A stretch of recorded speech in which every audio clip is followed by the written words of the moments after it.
और चलिए आप सभी को हम लिए चलेंगे भोपाल मेरी सहयोगी आकांक्षा पांडे के पास, जो बताएंगी कैसी चल रही है अद्वैत लोक के अवतरण की तैयारियां। सीधे आपको लिए चलते हैं।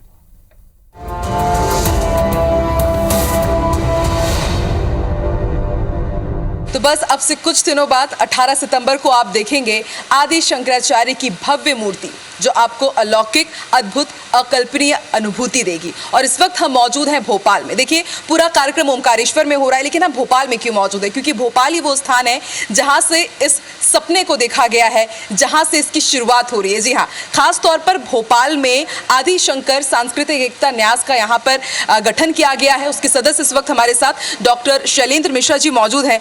डॉक्टर शैलेंद्र, पहले तो आपको बहुत बहुत बधाई कि आपने जो सपना देखा था अब बस वो साकार होने जा रहा है। दिव्य और अलौकिक मूर्ति हम देखेंगे आदि शंकराचार्य की। तो कैसे आपने सपने को देखा, संजोया और आज हम उसे पूरा होता हुआ देख रहे हैं? हमारे विश्व में एक नदी ऐसी है जिसकी परिक्रमा की जाती है। भाग्य से वो हमारे भारत देश में और सौभाग्य से हमारे मध्य प्रदेश में नर्मदा नदी, जिसकी परिक्रमा की जाती है। माननीय मुख्यमंत्री जी शिवराज सिंह चौहान के द्वारा एक नर्मदा संरक्षण के लिए, नर्मदा की स्वच्छता के लिए वर्ष 2016-17 में एक नर्मदा सेवा यात्रा निकाली गई थी। उस यात्रा के ओंकारेश्वर पड़ाव के दौरान माननीय मुख्यमंत्री जी हमारे देश के साधु संत सन्यासियों के समक्ष उद्बोधन दे रहे थे और अचानक उनके द्वारा ये घोषणा की गई कि ओंकारेश्वर में आचार्य शंकर की 108 फीट की बहुधातु प्रतिमा, आचार्य शंकर के जीवन दर्शन पर आधारित एक शंकर संग्रहालय, जिसे अब अद्वैत लोक नाम दिया गया है, और अध्ययन अध्यापन के लिए आचार्य शंकर अंतर्राष्ट्रीय वेदांत संस्थान की स्थापना की जाएगी।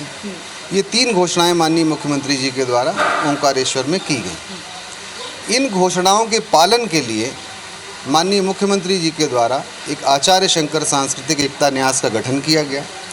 फिर उस न्यास के द्वारा माननीय मुख्यमंत्री जी का ये स्वप्न था, उस स्वप्न को पूरा करने के लिए हम लोगों ने जी जान लगाई और आज ये सामने आपके अनावरण का कार्यक्रम 18 सितंबर को होने जा रहा है। अगर बात की जाए तैयारियों की, तो कैसे आप लोगों ने तैयारियों को आगे बढ़ाया? और मैंने तो सुना है कि सीएम शिवराज सिंह चौहान खुद इस न्यास की हर चीज़ को बारीकी से देखते हैं, समझते हैं। जी, माननीय मुख्यमंत्री जी के द्वारा जब घोषणा का हम लोगों ने पालन प्रारंभ करने की बात कही, तो माननीय मुख्यमंत्री जी ने खुद समीक्षा बैठक ली हम लोगों की, और उस समीक्षा बैठक में सबसे पहले ये बात आई कि आचार्य शंकर की मूर्ति की स्थापना ओंकारेश्वर में ही क्यों?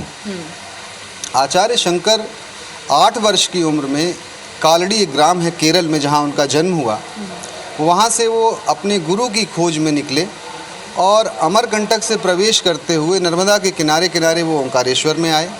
ओंकारेश्वर में आके उनको गुरु गोविंद भगवत पाद मिले, वहाँ उनसे उनकी संन्यास दीक्षा हुई और लगभग 3 वर्ष तक आचार्य शंकर ने गुरु गोविंद भगवत पाद के सानिध्य में अध्ययन किया अद्वैत वेदांत दर्शन का। जब अद्वैत वेदांत दर्शन में वो पारंगत हुए तो उनके गुरु ने उनको आदेश दिया कि अब आप अद्वैत वेदांत दर्शन के प्रचार प्रसार के लिए अखंड भारत की यात्रा करें। तो जो आचार्य शंकर वहाँ से 11-12 वर्ष की उम्र में निकले, माननीय मुख्यमंत्री जी ने यही निर्देश दिए कि आचार्य शंकर की जो प्रतिमा है वो बाल रूप उसी अवस्था की होनी चाहिए जब वो वहाँ से प्रयाण कर रहे हैं अखंड भारत की यात्रा के लिए। तो आप देखेंगे जो आचार्य शंकर की मूर्ति है वो एक चरण उनके आगे हैं, वो यात्रा में निकल रहे हैं ओंकारेश्वर से, वही रूप हमने वहाँ पे लिया है। अब रही बात कि बाल रूप कैसे मूर्ति की स्थापना हो, तो इसके लिए सबसे पहले एक चित्रकार हैं हमारे मुंबई के विख्यात चित्रकार हैं वासुदेव कामत साहब, उनसे इनका आचार्य शंकर का बाल रूप का 12 वर्ष का लगभग चित्र बनवाया गया। चित्र बहुत सुंदर बना। अब सबसे बड़ा जो चैलेंज था वो ये था कि चित्र को मूर्ति के रूप में परिवर्तित करना, जो सबसे कठिन काम होता है। उसके लिए हमने क्या किया कि जो हमारी एक सर्च कम सिलेक्शन कमेटी बनाई गई और भारतवर्ष के लगभग 11 जो वरिष्ठ मूर्तिकार, प्रसिद्ध मूर्तिकार हैं, उनको हमने चिन्हांकित किया और उनसे हमने 5-5, 5.5 फीट की मूर्तियाँ बनवा के लीं, जो आपके सामने ये रखी हुई हैं। फिर इन 11 मूर्तियों में से जो सबसे बेहतर 3 मूर्तियाँ थीं वो सब कमेटी के द्वारा सेलेक्ट किया गया उनको, और वो जो 3 मूर्तियाँ सेलेक्ट की उनमें भी कुछ कमियाँ थीं।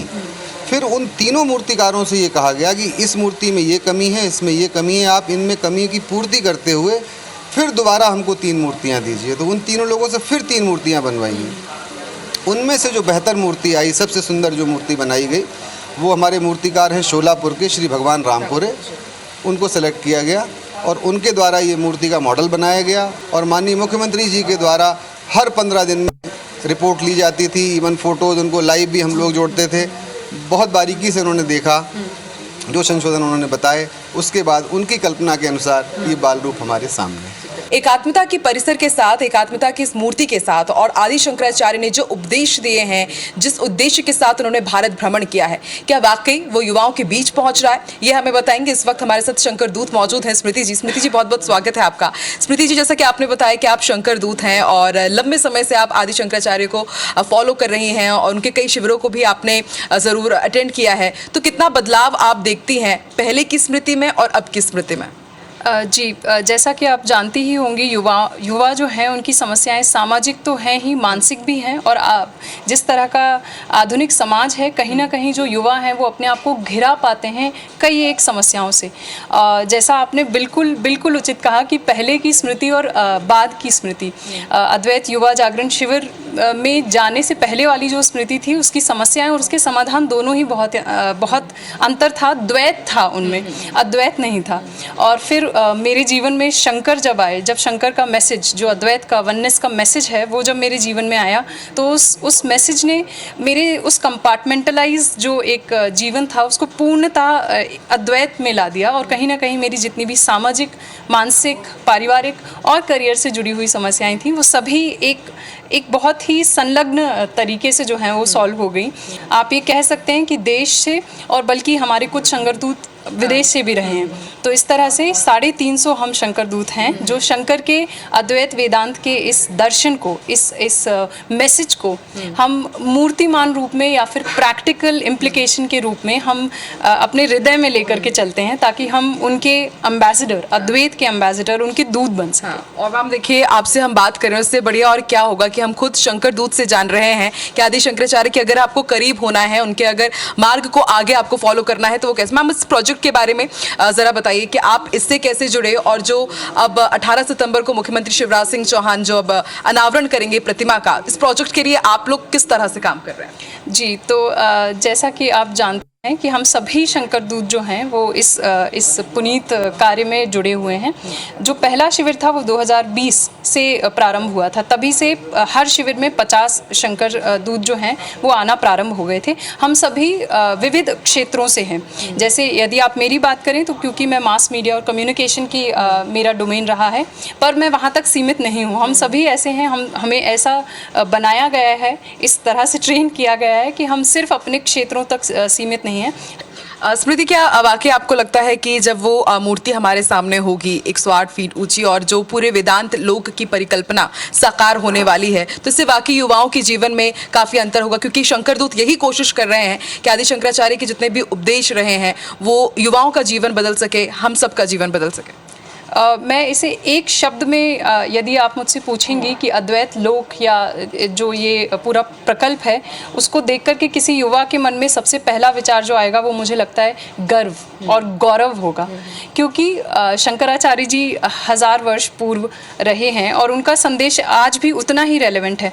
परंतु जब हम मूर्तिमान स्वरूप में उन्हें देखेंगे तो मुझे लगता है वो सिर्फ मात्र एक स्टैच्यू नहीं होगी, वो हमारे लिए एक संकल्पना, एक मैसेज होगा, एक जीता जागता उनका एक मूर्तिमान स्वरूप होगा जो हमें हर समय अद्वैत की जो है भावना उसकी याद दिलाता रहेगा। और शायद विश्व जिन समस्याओं से आज जूझ रहा है, जिन भेदभावों से, जिन समस्याओं से जूझ रहा है, उनका हर समय हमें उत्तर वहाँ से मिलता रहेगा। और स्मृति, मुझे लगता है कि जैसे आपने कहा कि हम शंकर की छत्र छाया में हैं और अब पूरा मध्य प्रदेश और पूरा भारत अब आदि शंकर की छत्र छाया में रहेगा, क्योंकि जब उस मूर्ति का अनावरण होगा और जब साक्षात जब उसके दर्शन करेंगे तो जैसी अनुभूति स्मृति कर पा रही है, वैसी अनुभूति पूरा मध्य प्रदेश और पूरा भारतवर्ष करेगा।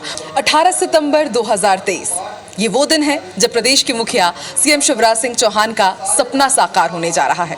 वो सपना जो उन्होंने देखा था साल 2017 में। जी हाँ, नर्मदा परिक्रमा यात्रा के दौरान सीएम शिवराज सिंह चौहान ओमकारेश्वर पहुंचे थे और उस दौरान 9 फरवरी को सीएम शिवराज सिंह चौहान ने तमाम साधु संतों के बीच ये ऐलान किया कि ओमकारेश्वर में ही, जी हाँ, नर्मदा नगरी, तीर्थ नगरी ओमकारेश्वर में आदि शंकराचार्य की 108 फीट ऊंची प्रतिमा की स्थापना की जाएगी।